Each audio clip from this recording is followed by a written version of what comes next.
उल्हासनगरमध्ये प्रभाग क्रमांक 3 मध्ये मतदार यादीतून नावं गायब झाल्यामुळे ठाकरे सेनेच्या उमेदवार जयश्री मानकर यांच्या पतीने संताप व्यक्त केला। यादीतून नावं गायब करण्याचा प्रकार भाजप करत असल्याचा आरोप त्यांनी केला आणि यावरून भाजप उमेदवार प्रधान पाटील आणि मानकर समर्थकांमध्ये वाद झाला। दरम्यान पोलिसांनी इथल्या परिस्थितीवर यावेळेस नियंत्रण मिळवलेलं आहे।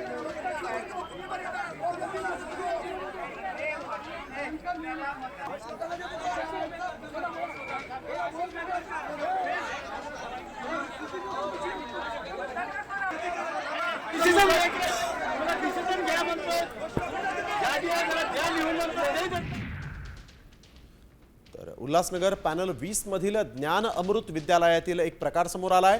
मतदान केंद्रातील यादीतून 1500 नावं गायब झाली।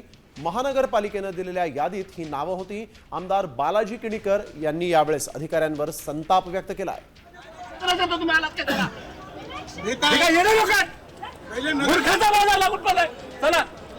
नगर शोकात जो नगर शोक होता तुम्हाला डिसिजन घ्यायचं, तुम्हाला डिसिजन घ्या म्हणतोय, यादी आहे जरा द्या लिहून म्हणतोय, ते देत नाही। अहो काय कुठे देताय तुम्ही साहेब? 4 तास झालं त्या मॅडमला म्हणतात ऑर्डर नाही।